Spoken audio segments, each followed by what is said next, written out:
Good afternoon, everyone. I welcome you to this edition of our Committee of the Whole. We have, about 4 items. The first one is the 2018-2022 Consolidated Plan Adoption, and I'll turn it over to Tara Sundin. Good afternoon. Actually, I'm going to just quickly turn this over to Samia. Before she gets started, I do want to recognize both Samia and Kate. Kate's in the audience as well. They've been working on developing this plan for about the last 18 months. So we are here at the final, very, very final step, and I'm very pleased with the work they've done this last year. Samia. And I guess I'm sorry. I recognize myself. I'd like to recognize April and Dan because they sat in on our Community Solutions Work Group, and a lot of the work that was done on that group found its way into the consolidated plan. Thank you. Samia Lutz with Planning and Community Development.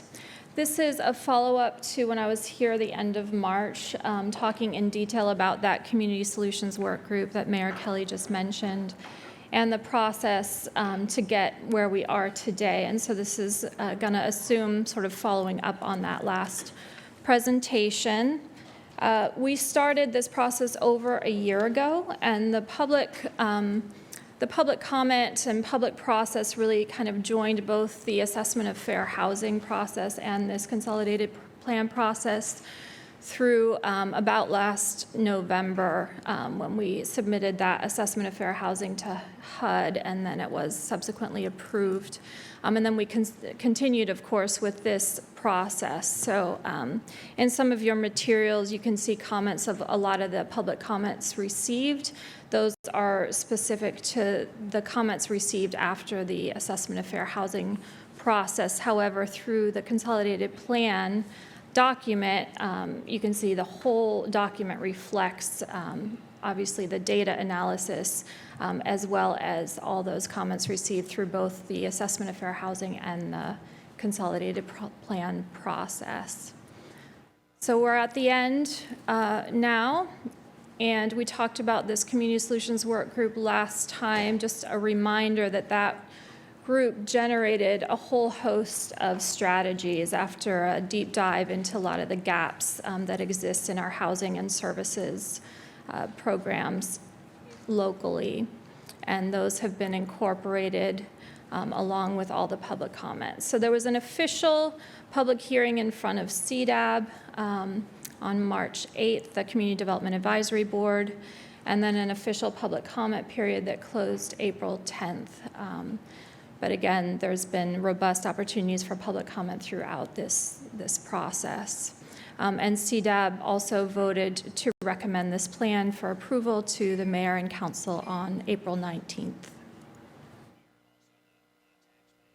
So a summary of the types of things that we've heard through the overall process. What we hear again and again is just simply a need for more housing units in general, and concerns about the difficulty of finding affordable housing. And then we got some more specific comments in the last few months about some of these things. As is typical, we hear both kind of pro and con in the comments, and you can read those for yourselves as an appendix to the consolidated plan.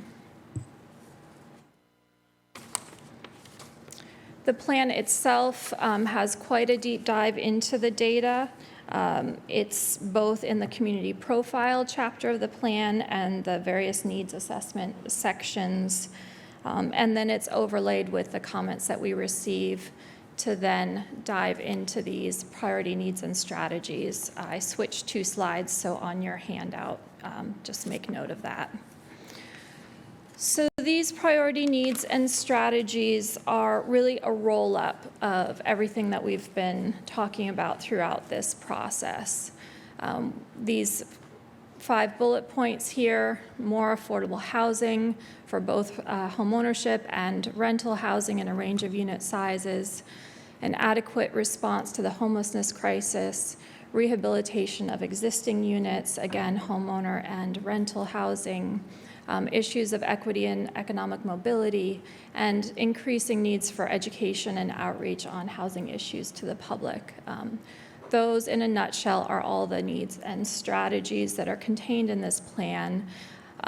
If you look more closely at the graphic, which I've got a little snapshot of here in the executive summary, you can see these in a lot more detail. And they're kind of divided into different tiers or sections, and really they're all priority needs and strategies.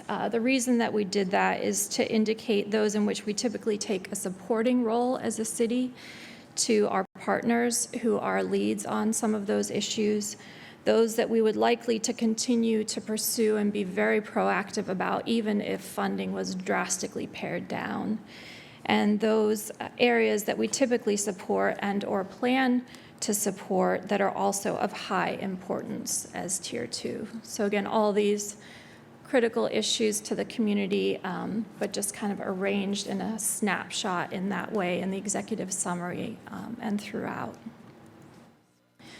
So the goals, which are higher roll-up of these issues, you see there, and the only change made to that since I spoke with you over a month ago was to separate out the special needs populations.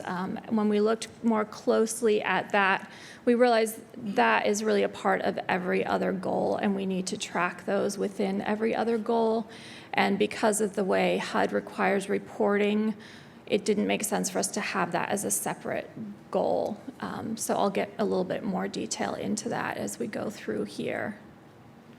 So this, and I apologize for it, but I do need to have it up here just to let you know that this is how we have to communicate to HUD. And if you looked at the HUD version of the consolidated plan, you can see it's 133 pages without the appendices. They require a lot of detail, and all of these kinds of things need to be correlated with one another. So if we have a need, there's a goal associated with that need. There are outcome indicators that we need to report to HUD about. There are numbers, both populations served and financial funding associated with all of those. And then our priority strategies that are listed in the plan are associated with one or another of those goals and needs as well. So just want to be real clear that all of these are have a logical connection to one another. And I come back to you every fall, or someone does, to talk with you about the reporting. Our HUD year goes from July 1 through June 30th, and we come back to report back to you on those goals and strategies, and we'll do the same later this summer. The assumptions in this consolidated plan are basically rough estimates of funding at the time that we put it together. So it assumed a reduction in HUD funding and a slight increase in levy funding after the first year. The plan also includes a lot of contingencies because HUD knows that every year the funding will not be as anticipated. So we have to be clear to them what might change, what is going to change when funding comes in less than or more than what was anticipated. And it's really the annual action plan that gets more specific. So that is also included as part of this consolidated plan. It includes the first year action plan. The action plan in your packet that's associated with the resolution is slightly different than the one in the consolidated plan because we just got the actual HUD allocation numbers this past week. And so that action plan attached to the resolution contains those final allocations that did increase. So CDBG increased by 10%, the community development block grant portion of the HUD funding, and the home portion of the HUD funding increased by 34% than what we had last year. So adjustments were made to that. The levy funding went down a little bit because a number of the projects were funded by both HUD funding and levy funding. And when HUD funding increased, we were able to drop the levy funding. So that is the difference between what is in the consolidated plan assumption and what is actually moving forward with HUD. And I want to also just mention that going back to those outcome indicators and that chart I was talking about, we've done really well with meeting the goals that were set out both in the last consolidated plan and the levy goals. We're on track to meet or exceed all of those. Again, I'll be coming back to talk with you about that once the HUD year is over the end of June. But we are on track. And also, there's much more of a need than we have funding for.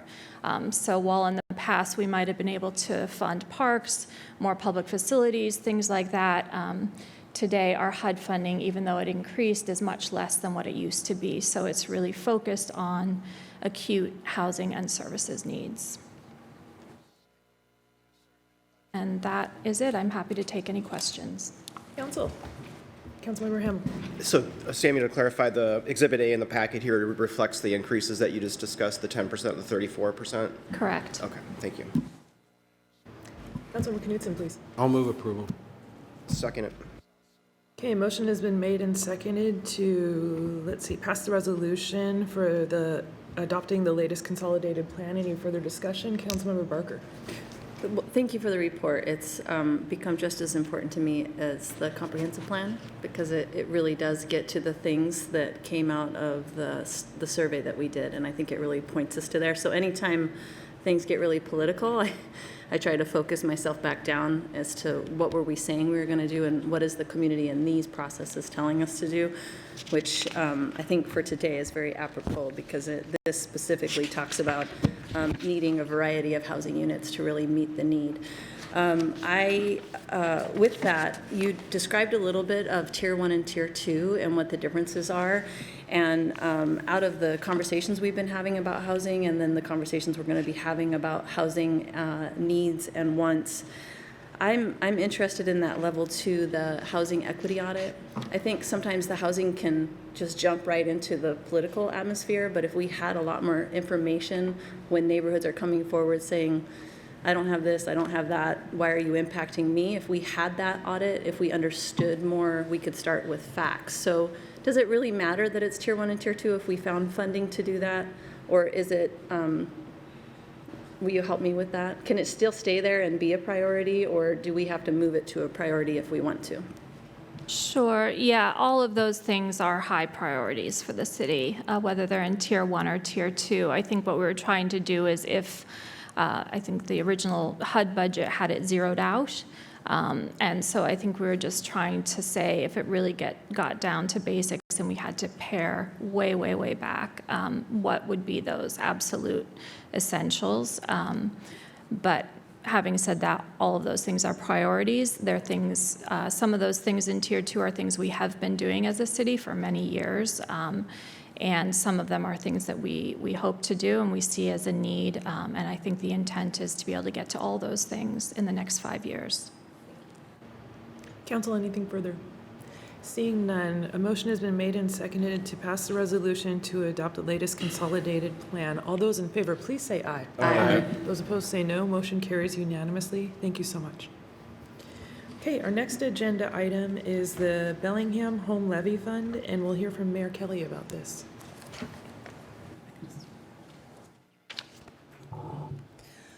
We're going to put some slides up here for you.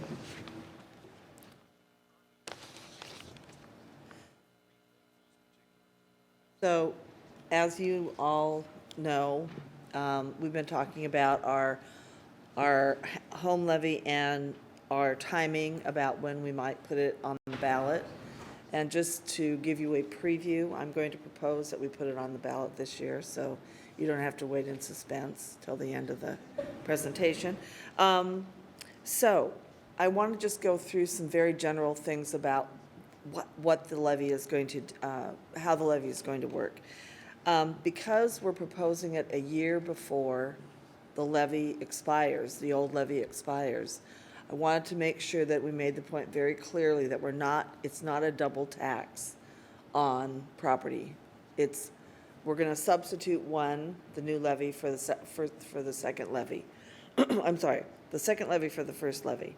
And it will keep as you can see by the proposal up there, it will keep the property tax valuation exactly as it is on both parts of the levy.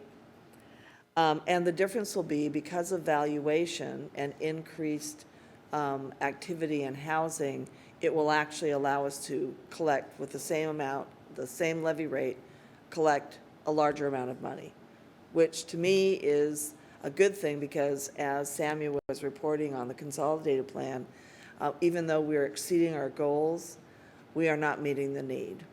And this will be for 10 years, so we can actually get projects and plans implemented.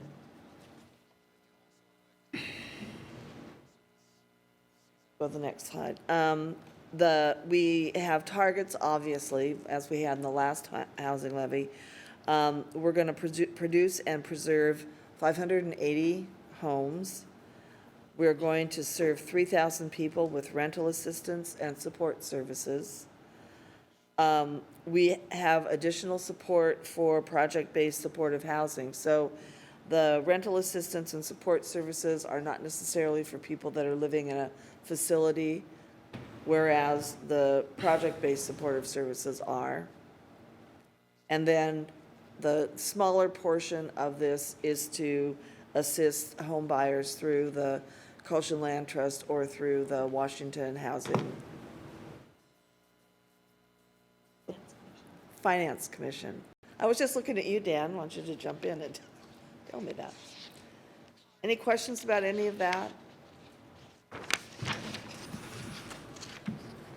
Okay. You're going to do levy rates? Peter will do levy rates, so I don't. So Peter Raffato, Legal Department. So my discussion points will cover sort of the mechanics, the resolution, and the ballot title. And starting with just the overall structure of the proposed ballot measure, you have on the slide the two different types of levies. And this is patterned after the existing levy as well. You have 12 cents per thousand on the first bullet, which is really in the nature of a levy lid lift. It's similar in that sense to the Greenways levy. And the designated purpose on there is for low-income housing, which is defined in the resolution as 80% of median income. The second bullet point is a different levy authority at 24 cents per thousand of assessed value. And that, by statute, is restricted to very low-income households, which is defined there as 50% of median income. So that's the overall structure. I'd like to just highlight some of the items in the resolution that you have in the packet at page 102. And to start off with a few things about this resolution. In putting it together, it was really a team effort by Planning and Community Development, Tara Sundin and Samuel Lutz, Forrest Longman from Finance, and others as well. And we also have consulted with outside legal counsel, but there will be another review of that. We'll want to make sure we have addressed make sure we have it totally consistent internally and addressed any technical issues. But going through that resolution, it is patterned after the ordinance that was passed in 2012, placing the existing levy on the ballot. And the first section on findings, the one thing I would know that there is a finding that the council would be making with this resolution, that there is an emergency with respect to the availability of affordable housing and low-income housing. That is something that is required by that RCW 84.52.105, the second type of levy you see there. There's a section that basically describes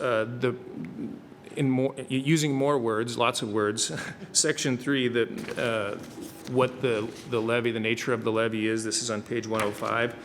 And you will see that In D, under that section, it describes what the mayor was talking about when she described the fact that the way this would work, that even though this would be, if passed, in existence while the old levy is still in effect, this resolution states very clearly and would mean that the city would not levy anything under the existing levy and would basically replace it with the new levy.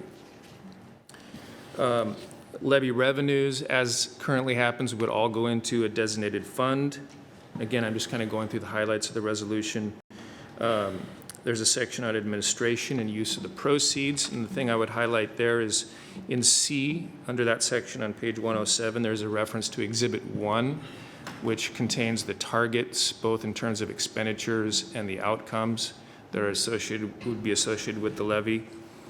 And then there's a section on the administrative and financial plan, which is a requirement specifically of that second levy. We will have to pass either a fully updated plan, probably a new plan, if it passes, before we'd actually be able to levy on the new levy. There's a section on Citizen Levy Advisory Committee, which CDAB, the Community Development Advisory Board, would be the committee that serves that function. You have the ballot title as we currently have it. This has been basically drafted by outside counsel. It covers the two different types of levies. It's a very sort of precise wording. We want to make sure that it communicates exactly what the levy is and satisfies the statutory requirements. And that's pretty much it about the ballot title. As I noted, Exhibit 1, I'm sure that Planning and Community Development staff may want to talk about that in more detail if there's a desire. The last slide here really just describes, and it really relates back to the Finance Director's, Brian Henshaw's description of how we ended up in this, where we're going to be resetting, as the mayor said, it'll be the same levy rate, but it will be generating $4 million. The reason being there's been an increase in total valuation within the city of Bellingham.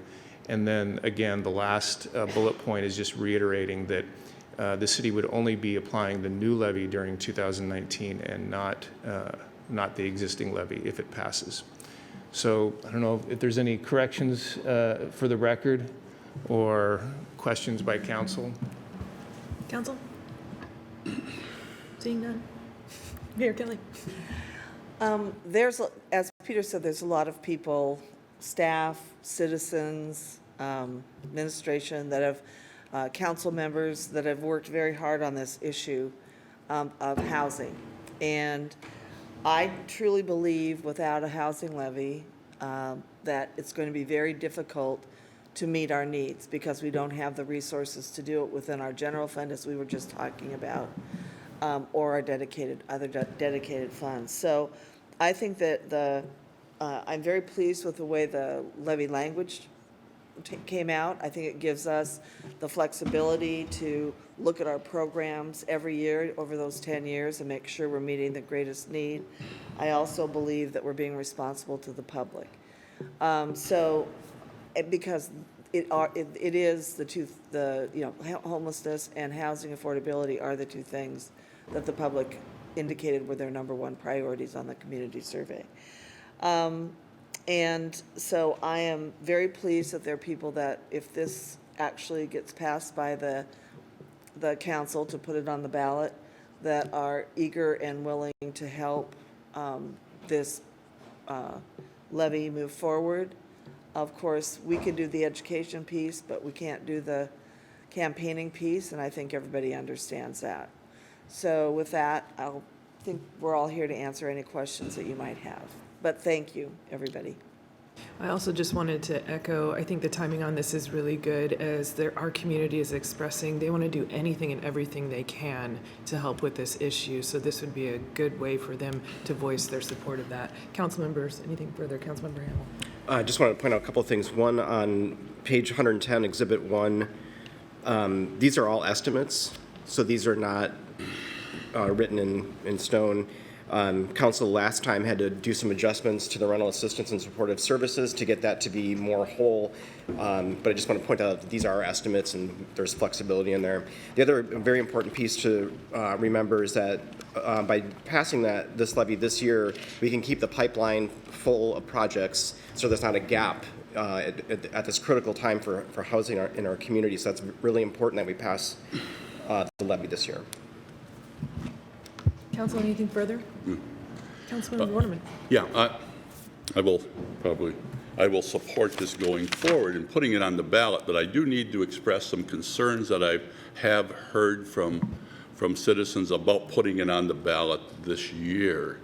And part of that comes from the fact that we had 2 big school levies that bumped up taxes, and we had one of the biggest increases in taxes that we've ever experienced from the state dumped up.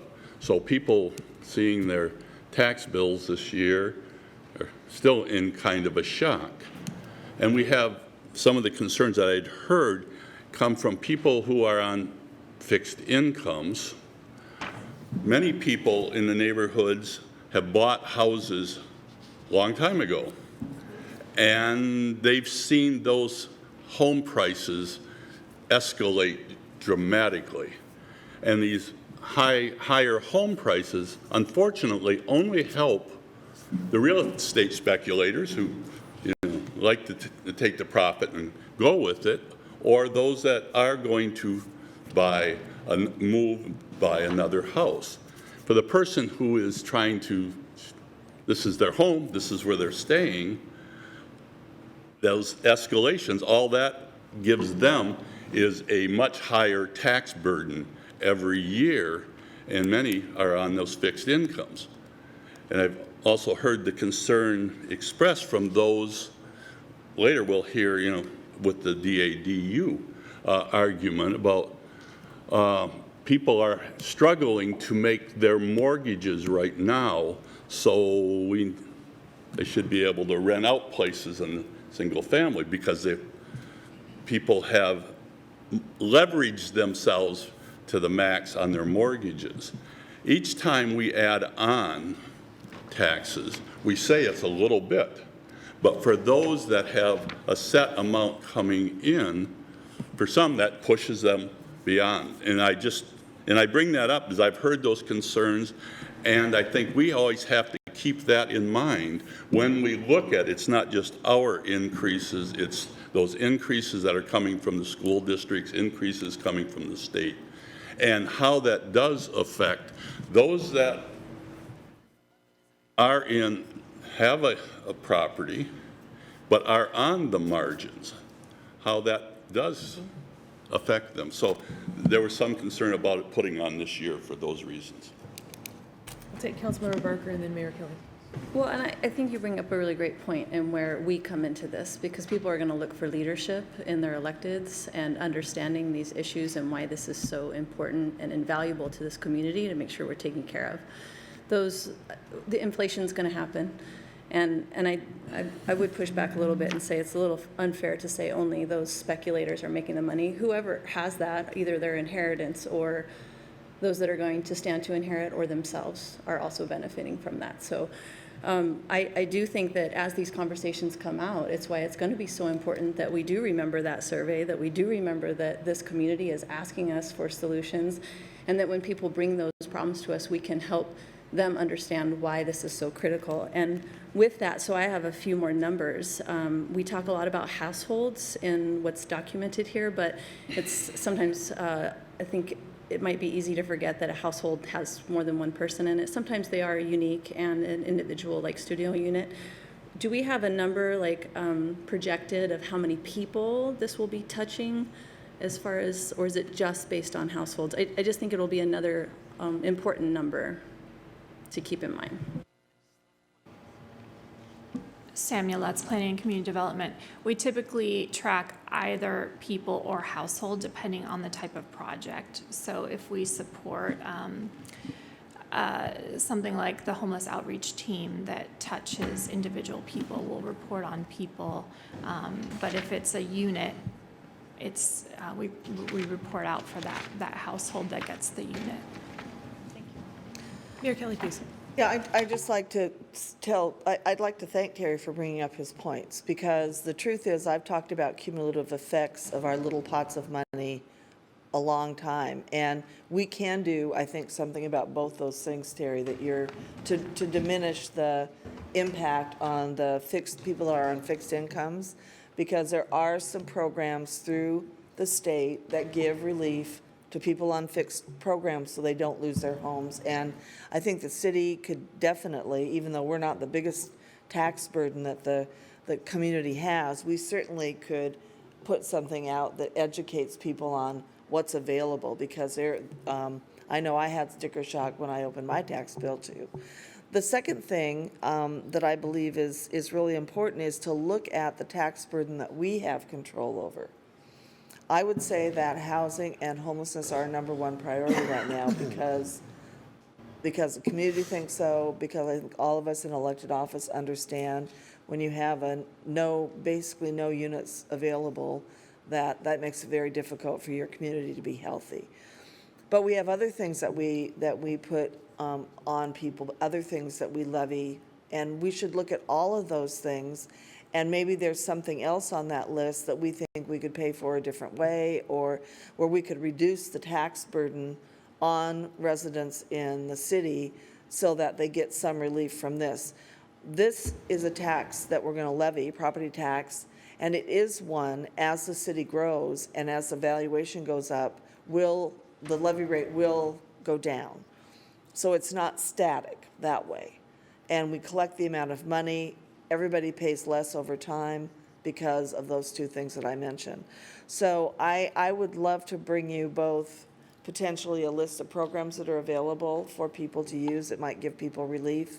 And secondly, look at all the different ways that the city is asking the taxpayers for money, and see when we put our budget together if we want to make any adjustments in any of those, either for now or the near future. Councilmember Knudsen. Yes, I would shudder to think where we would be today if we hadn't have done this back then and the people that didn't follow us along. But we're also here to hear all sides of the issue, so what Terry brings up is absolutely valid. But where are we going to get $4 million a year if this doesn't go through? What programs are we going to cut? Who are we going to lay off? I mean, that's the position we're in here. And if we can get this going again and have the citizens follow us, it'll make it even better than what it already has. When you think the amount of people it's touched and helped, you can go to Eleanor Apartments, you can go from one building to the next. What we have and what we can have in the next 10 years is, it's the only way for us to go, and I hope we go that way. What do we need to do as far as a motion to move this forward? So yeah, Peter Rufato, I failed to mention that, we're requesting direction to bring this back at the June 4th meeting for an actual vote on the I resolution. move that you bring this back on the June 4th meeting. Second. Motion has been made and seconded to bring the Bellingham Home Levy Fund back to the June 2nd, is that what you said? 4th? June 4th meeting. Any further discussion, Councilmember? Yeah, I just have one minor but I think important edit on page 110. I think if we added the word proposed, Exhibit 1, proposed 2019 through 28 housing levy program estimates, it'd just make it a little more strong. That'd just be the only thing I would want to change at this point. Another thing that I wanted to add is one of our struggles during our prior levy was the economic circumstance. And a lot of people said, why didn't we get enough units built? And so that's why I'm really excited about the potential of this levy now that the economic circumstance has really changed, knock on wood, that we could get more units built, not just upkeep or rehabilitation of existing units. So I'm optimistic. Council, anything further? Seeing none. Okay, so what we have is a motion to bring back the Bellingham Home Levy Fund to the June 4th meeting. All those in favor, please say aye. Aye. Aye. Those opposed say no. Motion carries unanimously. Thank you. Mayor I'd Kelly. like to follow up on Dan's, is there any concern about adding, I don't have any concern about adding the word that Dan wanted just in the in this. We're very protective of the language that's going to be on the ballot because it was developed by outside counsel, and we wouldn't want anything to, after the fact, overturn the levy's passage. So we don't want to change anything in the ballot title necessarily, but the rest of it, I don't see any reason why we couldn't do I that. see no objection from the council. Okay, thank you. Okay, so we are moving on to our third agenda item. It's a resolution regarding the Climate Action Plan, and we will hear from Councilmember Vargas to start. Okay, first of all, I know this has gotten a little confusing for everybody in regards to how many resolutions, how many drafts, so we tried to number them and make it a little bit easier. First of all, what I want to say is because we went in the direction that we did the last time we had this resolution in front of us, we didn't actually address the resolution. All we did was adopt the action of the climate, enacting our climate action plan here at the city. So what's in front of us today, I apologize for the confusion. I was trying to make this a little bit simpler, but it still gets a little convoluted. Is you have a draft in your package right now of the resolution that was the most recent one in our packet. And then there is also a resolution which was updated to include the language that does not say we're adopting or implementing the climate action or the climate protection action plan, because we did move a step forward. So I just wanted to make sure that we were including the last resolution, so it's not like we are ignoring that last resolution, but it also includes an updated wording in regards to moving forward. So there are a few things that we want to address today in regards to how to move forward on this resolution. There are what I would consider 5 different areas that I think we had a fair amount of discussion on that we want to figure out as a council how we want to move forward on. And we put those in the table that is at the beginning of the packet on page 112. If you've had a chance to look through the differences in the suggestions of the 2 different resolutions, what I'm going to do is walk us through these certain points that I feel we haven't had an opportunity to discuss, and we could discuss those. Plus, if you have any concerns on, there is a copy in there on the resolution that does have the redlined items on them. So if you have an issue on any of these, we can go through them. But I thought I would focus on these particular discussions we have not had in regards to how we want to move forward with the city as regarding a task force and the direction we want to give the city on how we're going to achieve our goals. So maybe, Marie, it might be helpful if we have the last, the copy of the, this would be Climate Action version 5.1, which maybe we could have this up on the screen so people could follow along and it doesn't seem quite as complicated. This.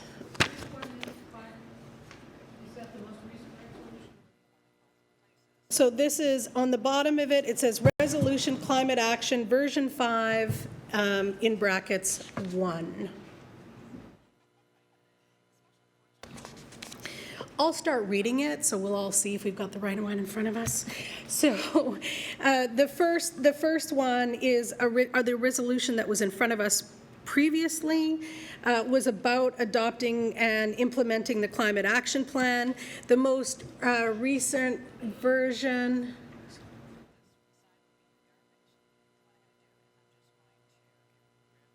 okay, I apologize. I think I read you out the wrong one, Marie. Geez, now even I'm confused. 115, Okay, on 115. is that right?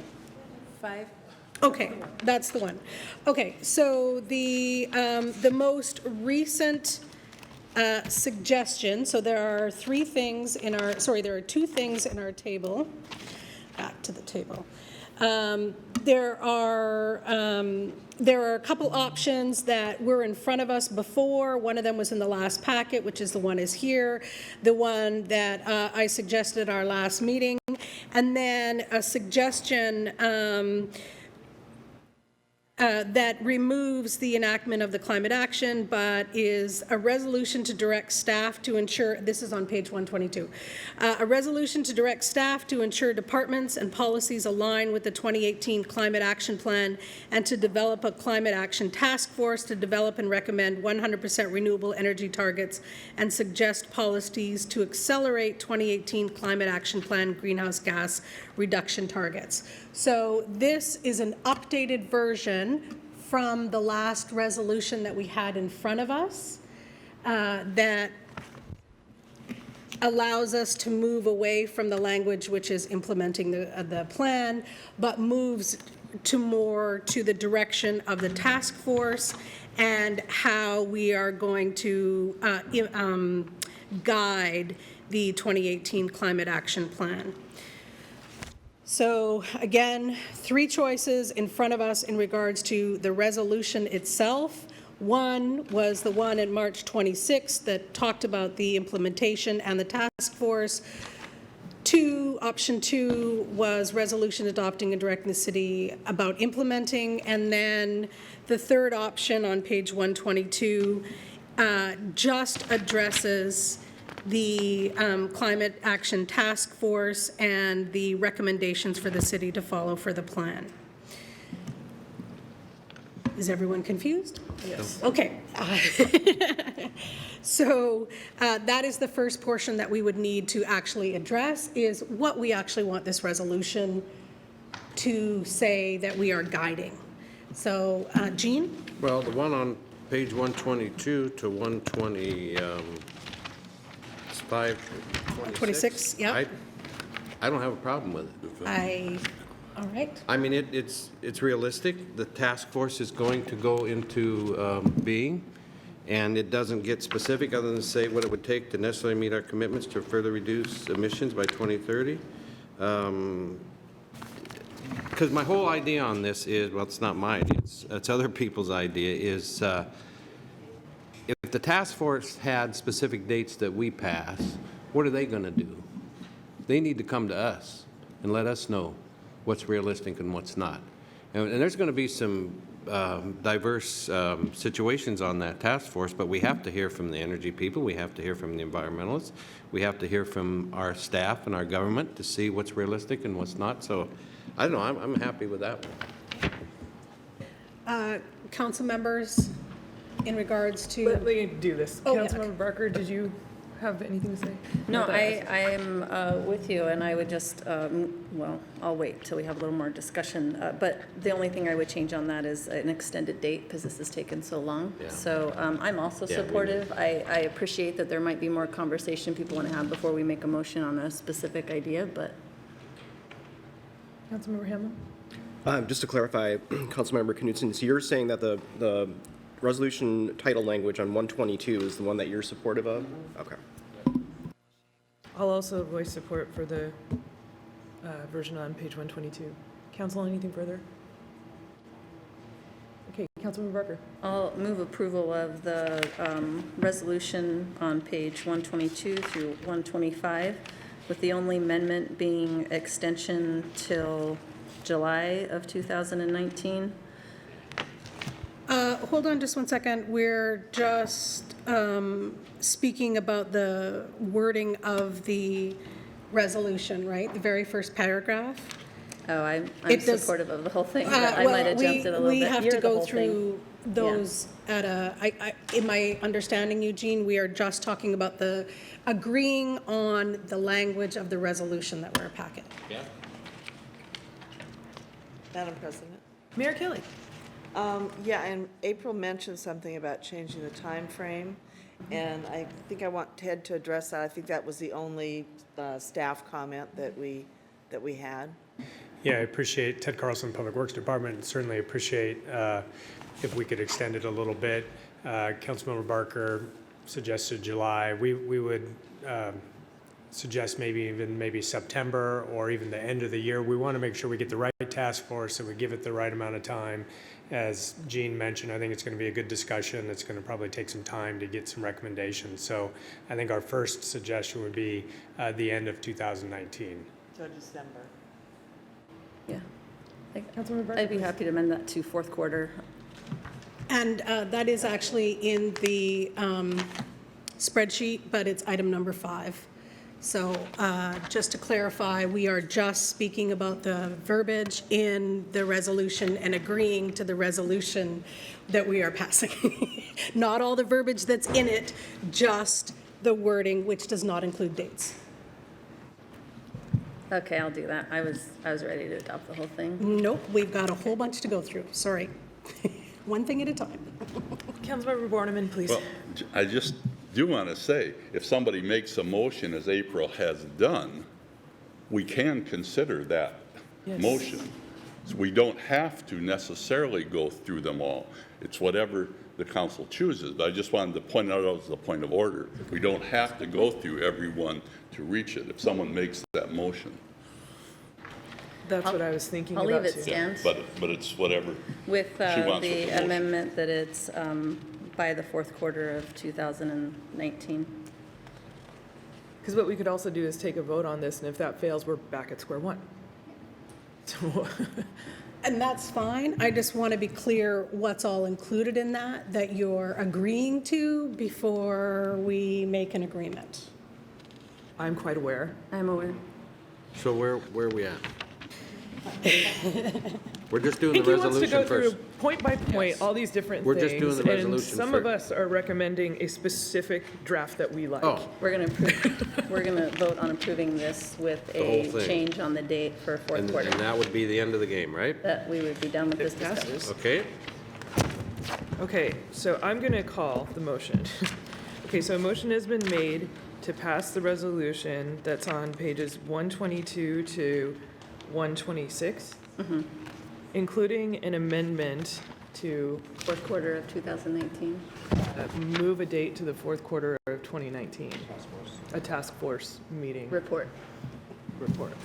Task force report. So, if I may, there were Vargas. a couple things in there. One is that I suggested that the wording not include how many members the task force has and who's all on it, because I feel like we've done many renditions of that. And I've heard from the public that they would like a broader representation. So that was one of my concerns, is that we don't, that version says no more than 12 members and how many utility representatives and how many community members. And I think that we should have a little bit of flexibility on this, because we don't know who all might be able to represent, what organizations, those kinds of things. So that was one thing I suggested. I could make an amendment on that. And that is in the column, the very last, on 113.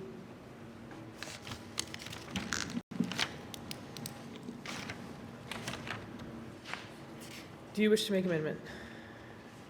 Make an amendment.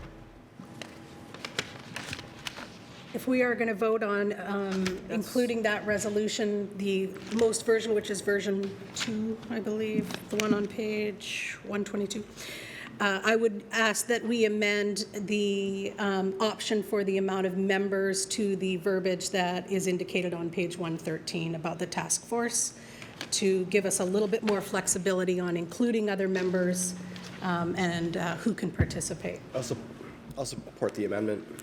Okay. Is there any further discussion on the amendment? Councilmember Barker. I'm just taking a minute to read Councilmember Vargas's option 2 on 13.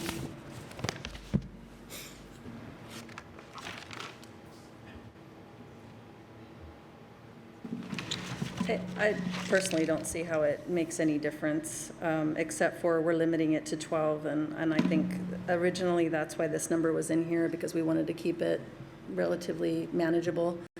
The language that I see on page 125 says may include. This is just a suggestion of who it might be. It's not limiting it to that. The only thing that it's limiting or expressly stating is that there would be one representative from energy utilities and one from public transportation, as well as up to 6. So I personally don't see why the more language makes it any more accessible to other groups, so I won't be supporting.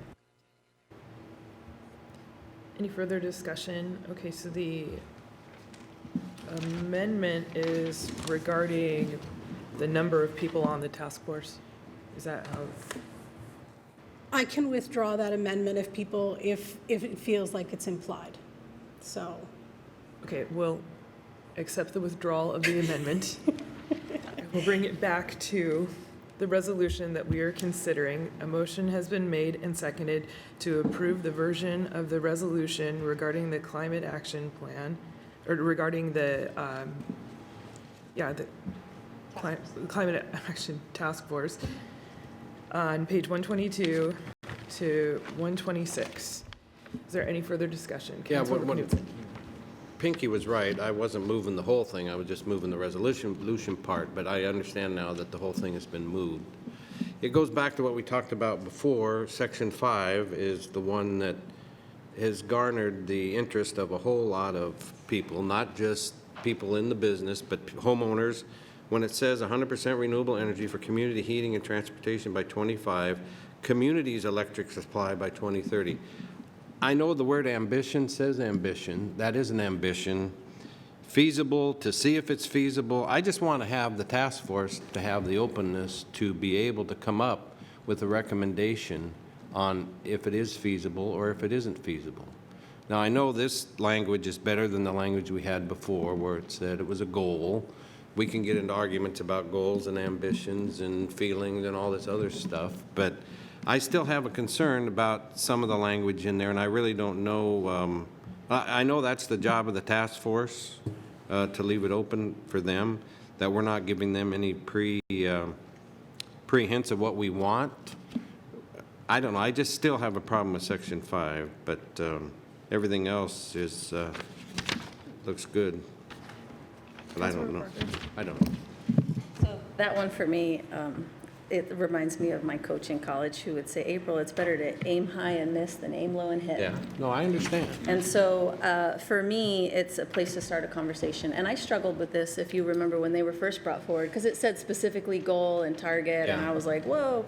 And the reason I think we came to, this was a while back, we did agree as a council on that word ambitions, is that when we come together and have that conversation, they can start there and see what are all the things implied that will not allow us to meet this target whatsoever.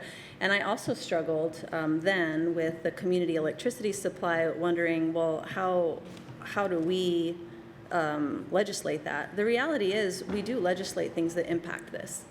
We legislate parking spaces, we legislate how many places will have plugins. So it is possible that we can inform these.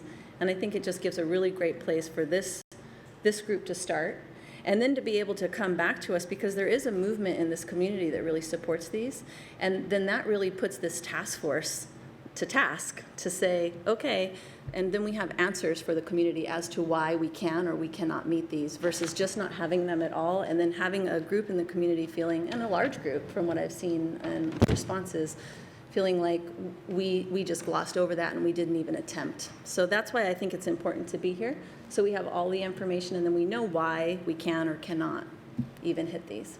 So that's why I support them. Okay, so this is going to take a quick second. A motion has been made to approve the resolution that's on page 122 regarding the climate action plan and the climate action task force, including an amendment that the task force will deliver a final report to the council in the fourth quarter of 2019. Is there any further discussion? Seeing none, all those in favor, please say aye. Aye. Those opposed say no. No. Councilman Vargas, what was your vote? I have to recuse myself from this vote now because it includes the community goals, which now is a conflict of interest with my employer. I support 100% renewable energy, but I cannot vote because it has that inclusion. Okay, so I think we had 4 in favor, 1 no, and 1 recused. That's it. So it carries. Okay, so that hopefully concludes that item. Our fourth item is consideration of revisions to Bellingham's accessory dwelling unit regulations. And we will hear from Rick Sepler to start. Oh, God. Yeah, right. I hope so. Hope it don't go bad. I'll be fine. I've been here long enough. Good afternoon, council members. Rick Sepler, Planning and Community Development Director. We return before you to continue supporting your discussion of proposed amendments to the city's municipal code, specifically to address detached accessory dwelling unit regulations. I've asked Chris to summarize some responses to concerns that were raised by council members at the last meeting and questions, and we have a very brief presentation. Okay, thank you, and good afternoon, council members. So, first, there was a question that was brought up about how many detached accessory dwelling units have been developed in the city's duplex zones since adoption of the infill housing toolkit in 2009, and especially those areas that are predominantly developed with single-family homes. On the map up here, you can see the green areas. So over in the Birchwood neighborhood, over in Sunnyland and the Roosevelt neighborhood, there's a small portion on Alabama Hill, the Puget neighborhood. There's a stretch on South Hill, and then there's also an area in the South neighborhood. So there's 7 areas in the city that have duplex zones, and what I wanted to show here is that since 2009, with the adoption of the infill toolkit, there has been 4 attached accessory dwelling units approved and 5 detached accessory dwelling units approved in those areas. So even though a couple of those areas, such as Sunnyland and the Birchwood neighborhoods, those areas are predominantly built out with single family, there was not a windfall of detached ADUs built in those areas. Next, as you recall, the city held a town hall meeting on housing last year, and we had a speaker from the Washington State Department of Commerce that came up and gave a presentation. One of the things he brought up is bringing incomes and rent back into sync. He posed a question: is there enough leverage in local and state land use policy, other regulations, and infrastructure policy to keep median market rate rents in sync with median incomes over the long term? Now, with that, you're saying that any supply of housing helps. Even expensive new buildings are critical. Basically, rent depreciates in real time over time at about 1.9% each year, so that today's expensive units are tomorrow's affordable units. And this filtering works in markets where the supply is adequate. He finished with recommendation that to let the market build some of the low-end housing again. That basically supply of any kind helps with affordability, but a supply of small units helps more. In most places, it is illegal to build the affordable housing that was built 100 years ago, and even 50 years ago. The city adopted new zoning in 1969, but from 1947 to 1969, the city's single-family zones allowed a second dwelling unit on a piece of property. So even city Bellingham had zoning in place.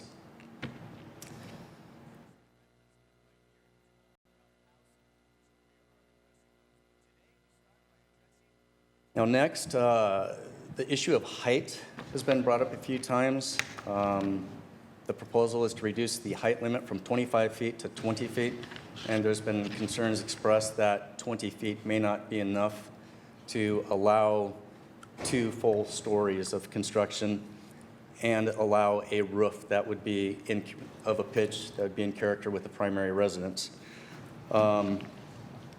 We had one person provide with their public comment a number of drawings This was from Stuart Gildhoff, and these are designs that would be typical of what could be built under the proposed regulations. And he shows with the cross-section here, 2 floors with 8-foot ground floor for a slab on grade for a garage, and an 8-foot floor for a accessory dwelling unit on the upper floor. And his measurements show that to the peak of the building, it would be 21 feet 9 inches. But the city measures height to the midpoint of a pitched roof, whether it's gable end or hip end. And so by my calculations, this drawing would allow a 20-foot building. This would equate to about 19 feet 6 inches. Now, in cases where you have sloping property and you need to account for the sloping property, because our height measurement is from height definition number 1, which is the low side of the building. If you need additional area in your upper floor, you can do pony wall construction and scissor trusses. And so that's what this diagram up here on the upper right shows, is that you have shorter walls that are around 6 feet, and then you can do scissor truss so that you can get a vaulted ceiling within, and that creates a living space. And bottom left is just an example, and it's an extreme example where you have, say, 3-foot pony walls and then a vaulted ceiling within, and it creates living space within. So there are a number of opportunities to be able to do that.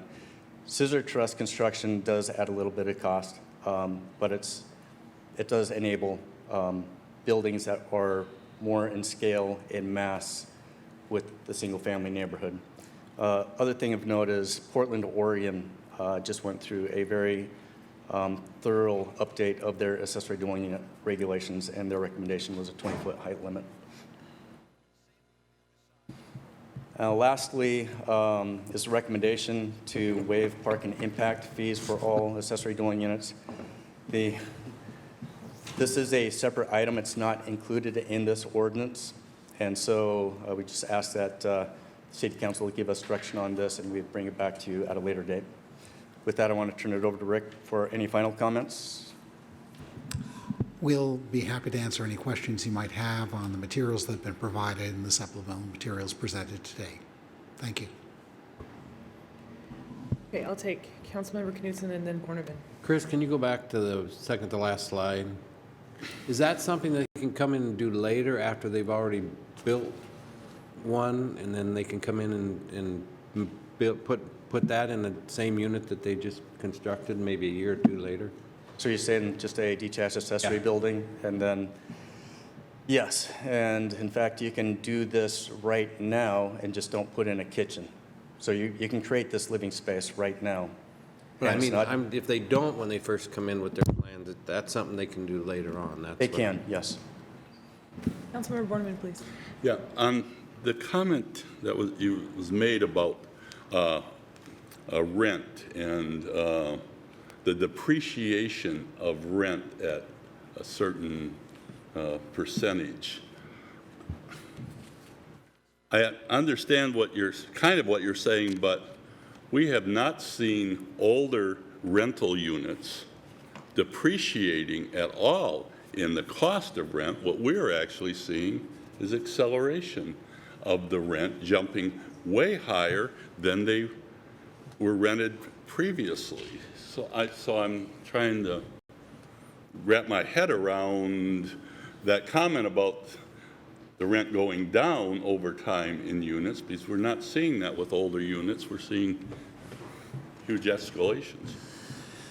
So if I might respond, generally the principle is that as supply becomes more dear, the acceleration of rents increase. As units across a spectrum are provided, not just one type, but a broad variety of types, it does tend to slow the increase of rent. Folks always talk about the theoretical 6% vacancy rate, which sort of mitigates the increasing in rents. Typically, rent decreases are somewhat infrequent, and certainly looking at the growth anticipated on the West Coast, unlikely. So you might see a slowing of rent.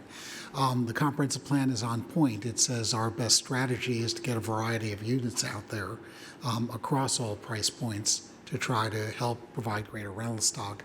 And we are building units as a city fairly quickly, enough that we're not seeing the in-migration, that 1,200 people a year coming here, further escalating the crisis. We're meeting demand for those coming in. We need to get ahead of it and build back some capacity. Councilmember Barker? Well, this has just been very exciting and probably one of the biggest issues that I've been on my nearly 3 years of council. And it's been really exciting because I've seen the community super engaged from all sides and different viewpoints from wherever you're at in your kind of political footing. So I think with that, for me, it's just clearly that we have some changing times and we have to respond to equity and environment. And I will remember that I'll bring us back to the original consolidated plan that we just updated, suggested, I think back in 2008, that we adopt the infill toolkit throughout and more readily than we did. And council at that time didn't do it. And I think now we have an opportunity to pass at least a little piece of it. I think with that, I've read all the public record and I've listened to all the voicemails. I've attended multiple community events where I think some of the voices might not have been heard in the public testimony, so I've heard them there. And I feel confident that the Planning Commission did consider a multitude. It's been often said it was like an all or one. And whenever I watch back at the Planning Commission, they did look at a variety of ways to implement it, and I feel confident where they fell out on it.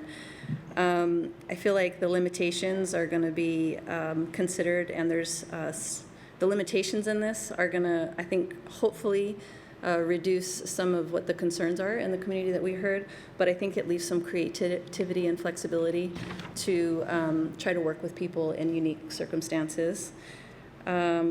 The only piece that is not my favorite, because I really wish government, we'd get to a place where we don't try to tell people who can live in a home.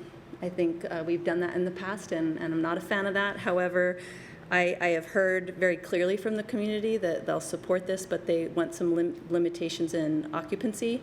I think it's a good time to pass it now, and then we can research that over time, or when we revisit the family definition, we might be able to come back to this. And with that, I'm very happy with the record. I'm very happy with what's in front of us, and I'll move approval as is of the motion, not approval, recommendation for approval in the packet. I'll second that. Okay, a motion has been made and seconded to advance the consideration of revisions to Bellingham's accessory dwelling unit regulations. Is there any further discussion? Councilmember Borneman. Yeah, I can absolutely not support this as written. I have tried to work with different council people to try to reach some kind of a compromise, because we have a very divided community on this. On the one hand, we look at Happy Valley's neighborhood association, and we say, oh, the neighborhood association, their board recommended approval of a pilot project, so they're all in support of it. But when I bring up the fact that the neighborhood association in York, in Seaholm, in South Hill, in Puget, in Samish are against this, I hear, oh, the neighborhood association, they don't speak for the people. They don't represent the majority of the people. So that's rejected. But when it goes the way somebody in staff wants something, then, oh, that neighborhood association is a good thing. It was just stated that when we had these duplex zones, there was no windfall. There wasn't that many. And we used that argument as a way of saying, well, see, the harm won't be that great. But the gain will not be that great either.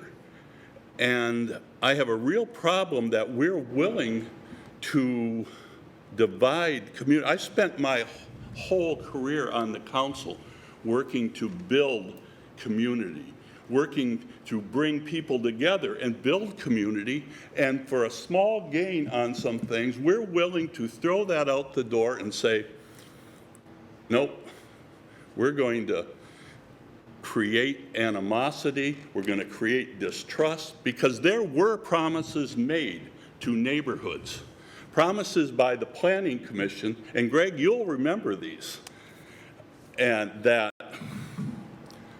if you work with us on infill, if we work to take certain numbers, we will work to protect the single-family portion. And the neighbors hood association stepped up in a big way. They have done that, and they've worked closely with the planning department, and there have been good partnerships with that. I'm afraid with this passage, those partnerships on a lot of those neighborhoods are going to be shattered, because they have heard covenants made and now withdrawn. And that really, really troubles me for what we're going to get with this. And so I can't support this. I was hoping at least we could have a discussion about reducing the lot size. We'd reduce this from 10,000 to 5,000 so we could make sure we get the old neighborhoods, because that's where, you know, they're the ones going to get hammered. My ward's going to get hammered. But trying to increase that up to 7,200. And I know there was people on this council that were in favor of that, but we're not getting, people don't want compromise.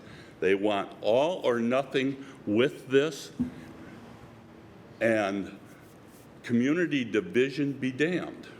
And if that's the case, you know, well, there's no way I can support it. But for years, I'd tell people when they're criticizing government, we can't trust government, you can't trust government. And I'd say, wait a minute, there's a real difference between local municipal governments and the federal government, the way it operates in their promises. We're responsive to everybody. We have to be. We're out there in the grocery stores, we hear people. I'm not so sure now I can say that to people, that don't worry, we can trust stuff. I'm not sure. You're implying that people can't trust government. I've got the floor now. I just want to have a point of order. I have the floor. When I am done, you may have Please it. let Councilmember Borneman continue, please. Thank you. And so for this, if we were willing to sit and talk about some compromises, we could get to some points where I could agree with this. I've talked with Rick a bunch of times before when he was assuring me, yeah, if you work with us, don't worry, it's not going to be applied this across the board in a cookie cutter way. Don't worry about that. The mayor too. Because we can find ways to do good infill in places where it works well and where we can get support for it. Without that, we're not going to get the community support on a lot of projects. So I'm just saying, so I'm voting no for it, and it's for those reasons. I'm willing to work to make things happen, and I always have, but this won't do it. End of comment. Thank you. Staff, did you guys have something to report? I did want to clarify something. Jean, in response to your question about this space up there, if that could be built today without a dwelling unit upstairs and then retrofitted afterwards. Yes, this one, as shown in the picture, probably could, but it would have to meet all the provisions of the accessory dwelling unit ordinance for detached ADUs. It could not exceed, basically it would first have to be built as a detached accessory building, which means it cannot exceed 1 story or 12 feet in height. And if this qualifies as, say, a mezzanine, which is not a story, then yes, this design could work. But if it went taller to exceed the 1-story height limit or 12 feet, then it could not. So just wanted to clarify that. Councilmember Vargas. Thank you. I'm going to vote for this, but I want to explain just a little because it's such a passionate issue. Almost daily, I hear from people, and they want to know, how are we going to solve the homeless and housing crisis in Bellingham? Whether I'm in the grocery store or wherever I am, people bring this subject to me. and that they cannot find a place to live. We have a housing crisis. And I've listened to many concerns on both sides. I want to recognize the public for their passion and their involvement in this issue and realize that we sometimes have to make tough decisions that don't make everybody happy. I've heard that we're not listening or that we didn't have opportunity for public comment. But I know personally for 3 years I've been involved in discussions. I know our planning director has gone to many meetings. We've had town halls. We've tried to incorporate as much community conversation in this discussion as possible. I want to recognize that I think the city has been trying very much to include people in this conversation. Also recognizing some people's concerns around the inventory that we have existing right now. We now have an employee who can work on that inventory, who can work on enforcement. So we are addressing these concerns, and we are trying to work with our community going forward to make sure that everybody who has an ADU, that it is a legal unit and it is done respectively. I also want to appreciate the concern that we have to be adaptable to the issues in front of us. This is not a panacea, but one piece of the puzzle towards moving towards more housing stock in Bellingham. We have a supply and demand issue, and when there is more supply, then affordability does make a difference. It is our responsibility, well, I should say, I know my responsibility as an elective to make sure that I'm looking for solutions, that I'm elected to find solutions, and that we are planning for the future. So I appreciate the concerns, but we need to be adaptable to the issues in front of us. I cannot expect that in 20 years from now that the landscape is going to be the same. That the reason that we are here is to look at the issues in front of us and adapt to solving those problems. And in 20 years from now, I hope they're making different decisions about what's in front of them currently as well. So we have no homes now, and we have a prediction that we have 36,000 people coming to our city. We need to find ways to increase our housing stock, and therefore I'm going to support this. Councilmember Lillquist, and then I'll go down the line. Thank you. First, I apologize for being late to this meeting. I had a long planned family trip and I came back as soon as I could. You look great on YouTube, by the way, all of you. I'm not willing to make a speech just yet, pro or con. I want to do a little more discussing. Chris, I appreciate your response to my email. I had a number of questions, issues I brought up.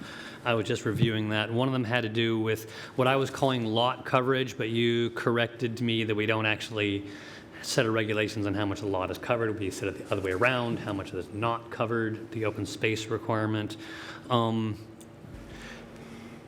gave me a good answer, but could you give it to me again? My hope was that one of the issues with allowing greater number of buildings in developed neighborhoods is that there'd be a crowding effect, and an open space requirement is how you prevent crowding. You require a certain amount of space to be open. Can you discuss why it is the Planning Commission and or the staff felt that the open space requirements were protective of that crowding for ADUs? Basically, we have several single-family housing types. We have cluster zoning, we have single-family detached, single-family attached. With the infill toolkit, we have small lot and smaller lot. And also there's townhouse that you can subdivide onto individual lots. And so we have all these different housing types, and they all use an open space requirement that's basically tailored to the housing type. So it's not one open space requirement across the board for all housing types. So it would be difficult to come up with one open space requirement if a property is to incorporate an accessory dwelling unit. We do not have a lot coverage requirement for single-family zoning. Lot coverage is the amount of buildings that cover a property. That is your mass and bulk. That is a requirement for multifamily. It is not a requirement for single-family. So on lot coverage, rather than the other way around, the correct way, lot coverage, you say there's not one lot coverage open space minimum for all areas. Can you give me an idea what the ranges are? Are the ranges 50% to 2%, or what are the ranges for the different zoning types? What's a typical number, and where does the number for single-family fall in that spectrum? For most detached single-family housing, it's 30%. For cluster zoning, where open space is intended to be consolidated away from the housing, it's a means of preserving open space. Basically, as long as you create that consolidated open space, I believe that there is no open space requirement for that housing type. For small lot and smaller lot housing in the infill toolkit, I believe it's upwards of around 50%. Townhouse, there isn't an open space requirement. There's a green factor requirement, and that is a landscaping score that you need to achieve. So it varies across the Are you housing saying types. for a single-family lots, you're only required to keep 30% of your lot open? Right. But for toolkit types, we chose a higher number, typically around 50%. Yes, except for townhouse, which is a green factor. It was handled differently. Yep. Was there any discussion by the staff of the Planning Commission in using an infill type percentage when allowing detached ADUs in single-family areas, like 50% or some number? That was part of the discussion, but again, because all the housing types have different open space requirements, there wasn't one open space that could satisfy all of them. Councilmember Hamel, please. Okay. I'm just going to read this prepared statement. So from where I sit, the problems that this ordinance addresses but don't solve are housing affordability, pardon me, housing inventory, social equity, and housing choice. We've read and heard the testimony of residents who had existing backyard cottages that were previously rented out to bakers, school teachers, service workers, and other working class people who are starting their careers. The lower rents by way of the ADU housing type allowed these individuals to save money and live in neighborhoods that are close to goods, services, public transportation, emergency services, parks, and schools. This equity is defined on page 63 of the 2018-2022 consolidated plan that we just passed today. Proximity to services addresses but does not solve the equity piece. Housing type addresses but does not solve housing choice, in this case an ADU as a housing type. This issue is outlined under population growth and housing demand in the consolidated plan. We also heard from families and seniors who want to co-locate on the same property and live together as an extended family. In some cases, grandparents would live with their grandkids and be there as they grow up. In these examples, housing affordability is unquestionably addressed but not solved. The community gets excited when affordable housing is created at places like Via at Santa Fe or the Eleanor Apartments or 22 North. None of these projects solve the broader issue of affordability, but they're aimed squarely in the right direction at addressing the need, as are some ADUs. In this ordinance, system development fees are not in play, meaning bringing an existing unit online does not involve those City of Bellingham fees. And we talked before about park and transportation impact fees. I would absolutely favor waiving those. ADUs will not solve the multi-layered, complex, market-driven issue of lack of affordable housing in this community. They will not solve the issue because there is no single solution. The ordinance addresses housing inventory by adding more housing stock. The consolidated plan shows a 2-year housing shortage of 507 units in all categories, and although there has been a healthy uptick in building permits issued since the relative flatline of the recession, and post-recession, the number of permits being issued has been dropping since its high point in 2015. As proposed, this ordinance has regulations that address size, bulk and mass, setbacks from neighboring properties, height, privacy, yard size, owner occupancy of the ADU, parking, and includes a requirement to review, pardon me, I should drink more water. To review the ordinance when 200 permits are issued citywide or 25 in one neighborhood or by 2025, whatever comes first. The ordinance also addresses land speculation by requiring the property owner to live on site. Councilmember Vargas brought up that we will have over 30,000 people moving here by 2036. Kids that are born here, or will live here by 2036, kids that are born here and people moving here from other places. Our UGAs, according to staff, can accommodate for about 3,800 new people. We are constrained on all sides by Salish Sea, Chuckanut and Lookout Mountains, and wetlands and important agricultural lands to the north. A majority of public testimony and written communication were in support of this ordinance. I think those citizens see the same thing I do. Doing nothing is not an option. We are growing, not in leaps and bounds like Seattle. They're adding about 1,000 new people a month. We're nowhere near that, but we are growing. I see residential housing solutions as a mixture of waterfront redevelopment, more residential development in our downtown core, the build out of northern Cordata, King Mountain, and knock on wood, the development in Old Town at some point in the future, and modest infill in existing neighborhoods. So I support this ordinance. Councilmember Knudsen, please. Boy, where do I start? Let me first of all start by saying that I cannot support this, and let me just list a few reasons. All I've ever asked for since this whole discussion started, that the other neighborhood associations get the same treatment that Happy Valley got, and that is a robust year, 2, 3-year discussion on whether this pilot project goes forward. And then the Planning Commission decided to go citywide. Like I said before, I've disagreed with the Planning Commission 5 times in many, many years. But I feel that between Terry and I, we've been doing this for 33 years. The land use, growth, you name it, we've been involved in it. Neighborhood associations years ago took a horrible hit. When we were doing neighborhood plans, 2 or 3 a year, the first neighborhood plan we redid was Happy Valley. That took 3 years. That stalled us a little bit. Then we got into the next neighborhood plan, and the Great Recession hit, and we stopped doing neighborhood plans altogether. That's not their fault. That was the circumstances we lived under. But I feel, too, that this, unfortunately, can drive a wedge between us and the neighborhood associations. I can agree with a lot of things that people say up here. You know, we're not sitting here bashing ADUs, DDA, all this kind of thing. I'm just saying it's been a process issue for me to allow the other neighborhood associations the same as we're giving Happy Valley. Let them go through the process. Put 1 or 2 in it at a time and let them go with it. So I can't support this motion as is because I feel that we should take enough time with each neighborhood to discuss this further. So I'm going to take a turn, to be fair to all of us. So it's always been my hope that tribal members will be known as caring for the 7 generations before and the 7 generations after.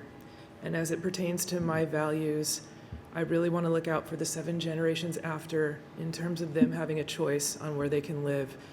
And I pray that they will find more affordability than what we have right now.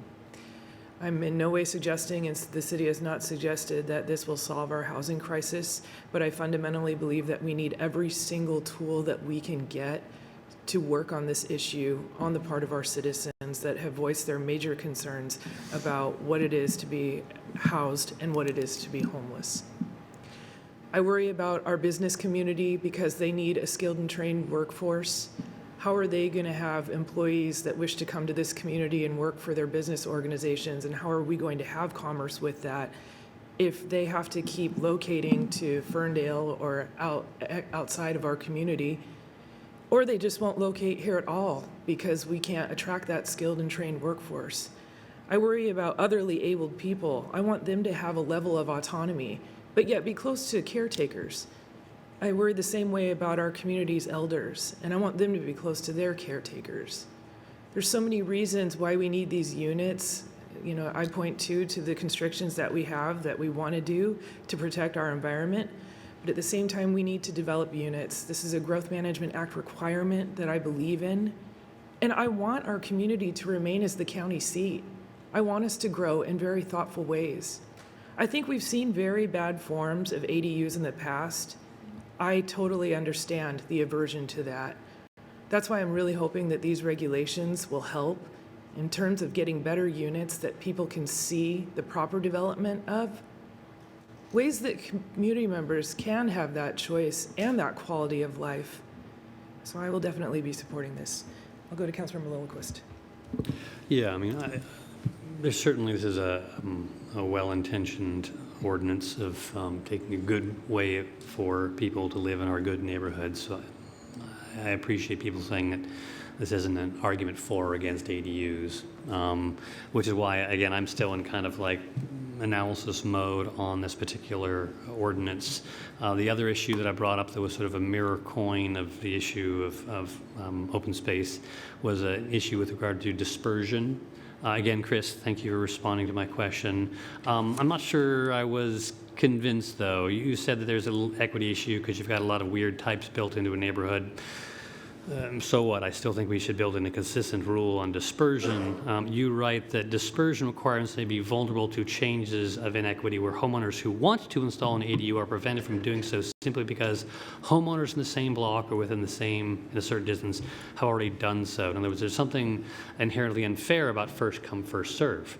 Well, the problem is there's also, the other side is there's also a problem with the fact that there is no limit, that last come also gets served. I would still like to consider a dispersion rule. If there were a dispersion rule, if there was not a concern or an objection against first come, first serve, what would a dispersion rule look like? What would be the easiest way to administer a dispersion rule? So dispersion is if I might respond, dispersion is a technique where they limit spatially based on some metric, one per block, one per area. We do that now. We limit the number per neighborhood. And in the proposal before you, there is a limitation. There's a cap on it before you report back per neighborhood. And again, I wouldn't presuppose to summarize the Planning Commission discussion, but weighing a dispersion, saying should we separate them or should we have an aggregate limit per neighborhood before you report back? They opted for the latter rather than the former. There are techniques that can work. I think Chris was on point in his memo in the sense that the location may be perfectly acceptable in terms of the way lots are arranged, development patterns, building size, but that someone was there first may preclude another choice. The thread that's before you in the ordinance is to say there's a gross number before we stop per neighborhood and move forward there, as well as a gross number per city. Are you saying the nearest thing you have to do a dispersion is on a neighborhood by neighborhood basis? It's again, there are two different approaches you could choose. One is to do a dispersion, and we did discuss that very early on in the process, saying, do you want a separation between them? Do you want to try one per block? Do you want to deal with some of the impacts that way? And the folks were saying, well, if all the other bulk and dimensional requirements could be met, it might be gross number that's more of an issue than it is how many on the block. So that's a choice one makes, and certainly can be explored. But a prior choice made by council and by Planning Commission in the recommendation was to a gross number rather than dispersion. In the ordinance, there's a gross number limit per neighborhood before a review. Is that a gross number of existing and/or new ADUs, or just new ADUs before a mandatory review is triggered? That is new detached accessory dwelling units. Is there any factoring in the degree of current development of attached and detached ADUs? So what I can say is we have the count on legally established ADUs. We've provided it to you. There's an assertion that there's a number of illegally established units. They're not ADUs, they're illegal units. It's compounded by a fact that you heard today, that prior to 1968, you could have multiple units on one lot. It's perfectly legal. One wonders how many have been established prior to the 68 date that we'll find to be legal when we do our research. Nonetheless, the city is committed, has extended an offer to an individual, is crafting a new civil code, a civil penalty for enforcement, and will diligently go through not just responsive, where we wait for complaints, but actively do field work and research. And we'll take the time to chip away at this till we get compliance from those units that were illegally established or they're extinguished. Now, to be fair, if they can't meet the current requirements, should council act on this, they would need to be extinguished. Councilmember Borneman, and then I'll come back to you, Councilmember Lundquist. Questions, motions, I'll have to do it at a couple different times. At a couple different times, I'm assuming. But to follow up on Michael's about the 25 units, I'm trying to get clarification. In Seaholm, we have, I think there's a couple that are detached ADUs that are listed as legal. And as you mentioned, we have a bunch alleged units that are not. They've never been permitted as that use. You're saying 25 new. So if these aren't permitted and they come to the city to ask to be permitted as an ADU, that would be a new unit, is that correct? Because they, as you said, they're not an ADU now. So that would be counted, I would assume? So again, as the example that was used earlier about someone who had a studio apartment that could legally convert it now, if it met all the other bulk and dimensional and size requirements, we would consider the application if it could strictly meet it. There's not variances are rarely, if ever, given. You know, they're the slow leak in zoning, and the intent is one wouldn't vary in things that were non-conforming. There are two aspects on the units that are there. There's the aspect in terms of zoning, and that has to be investigated. There's also the aspect in terms of construction. And it has to be consistent with the rules in place at the time it was constructed. So it's a fairly complex issue, and I don't know. I can't say with certainty. I can't say other communities have found it more difficult to retrofit units that were out there into viable units, largely because of the construction issues. But the question was, if it's accepted as a DADU, is that then considered one of the 25? Yeah, we would, anything we would issue, we'd start the clock, yeah. And I was just trying to set the stage that one could not assume that if we found a number of illegal units, they could all be converted. Some might and meet the rules, and some might not for a variety of reasons. Okay, Councilmember Lillquist, I'll get to you, but Mayor Kelly had something to say. I was just going to comment on this, what Terry was saying.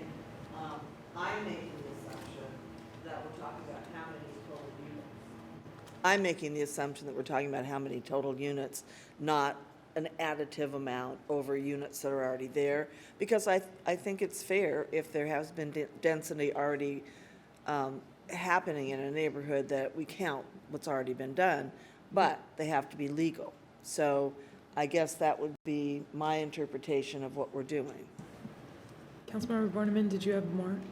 What? Well, I actually had a motion. I would like to move that, to amend the ordinance to reduce, or to raise the minimum lot size from 5,000 to 72, and to add a clause that states that ADUs, the use of ADUs for short-term rental is not permitted. Second.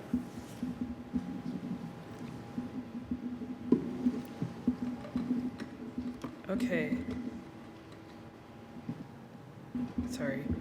So the amendment is to increase the square footage from 5,000 to 7,200. Right. And to include that short-term rentals are not. That short-term rentals cannot, or ADUs cannot be used for short-term rentals. ADUs cannot be used for short-term rentals. That amendment has been made and seconded. Is there any further discussion? Councilmember Barker. Well, I thought in single-family zones, short-term weren't allowed. That ordinance has been recommended by the Planning Commission, but is yet to be considered and approved by this body. To be fair, short-term rentals are not allowed anywhere Yeah, thank you. in the city presently. And if you did that at this point, we would have to reconcile, should you act differently on the subsequent one. However, the Planning Commission recommendation, the Planning Commission's recommendation is not to allow short-term rentals in DADUs. Council, any further discussion? Okay, again, I'll state the amendment is to increase the square footage from 5,000 to 7,200 and for ADUs to not be used as short-term rentals. Further discussion, I'm seeing Councilmember Lillquist. I actually suggested a different number in my letter. 7,200 is actually a substantial sized lot, and 4,500 or 5,000 is a smaller lot. I was shooting for another number. It's a rather unusual number. 7,200 is a number which might make some sense. We use that as a natural cutoff. We're defining medium, low density versus medium density, I think it is, residential development, which is why you might pick that number. I'm more interested in a lower number, frankly. 6,000 square foot lot size minimum is what I was proposing. I think 7,200, unfortunately, is a little bit too restrictive. I mean, let me make myself clear. I think ADUs are a fine form of residential development in our single-family neighborhoods, and I don't want to prevent them. I think that limit would be a de facto, too strong of a de facto limitation on them. I would just throw out that I would support a lower number, but I wouldn't support 7,200. Okay, I think we know what the amendment is, so let's vote. All those in favor, please say aye. Aye. Aye. All those opposed, say no. No. Motion fails on the amendment. Now we are back to the original, which is advancing the accessory dwelling unit regulations for consideration this evening. Councilmember Lillquist. Just to be thorough, I move to amend the minimum lot size to 6,000 square feet. Second. Okay, so this amendment is moving the square footage to 6,000 square feet. Did I get your number correct? Is there any further discussion? Seeing none, all those in favor, please say aye. Aye. Those opposed, say no. No. That amendment fails. Back to the original motion of advancing the Bellingham accessory dwelling unit regulations for consideration this evening. Is there any further discussion? Councilmember Lillquist. Roxanne, first of all, thank you for guiding this conversation. I want to say my question one more time on dispersion. If we weren't worried about the latecomer equity issue, what is the easiest or best way of measuring and regulating dispersion? Percentage or numerical limit by block, limit by distance? What is the easiest way to administer? Well, dispersion is used elsewhere for certain uses, and they're typically a distance measure. Distance. Again, it could be a gross number, or it could be per block, but it's usually distance.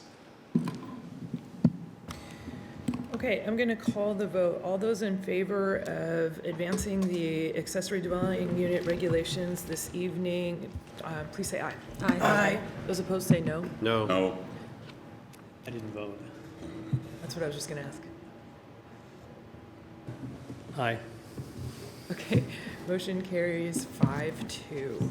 Okay, so that closes this discussion. We will now move to approval of minutes, and they are the committee meeting minutes for April 23rd. Move to approve. Second. Motion has been made to approve these committee meeting minutes. Is there any further discussion? Seeing none, all those in favor, please say aye. Aye. Those opposed say no. Motion carries unanimously. Old or new business, please. Councilmember Hamel. I just wanted to make an announcement that May is lock your bike up and register your bike. It's probably a more succinct title than that. But I did want to point out that throughout the community at various breweries and bike shops and things like that, you can go and register your bike. That makes it easier for our police, if they recover your bike, to get it back to you. So please do that and carry a U-lock. That's the only thing that's going to, that'll help prevent bike theft downtown and throughout the city. Thanks. Any other older new business? Councilmember Barker, please. Yeah, I have one. We, last year, I think it was, declined the idea of a salary commission and said we'd come back to a discussion. And I know there was an internal, it wasn't an investigation, maybe research on kind of comparatives. So can we have that presentation to look at if we're already on par with salary, or just finish out that conversation? Yeah, we have that information.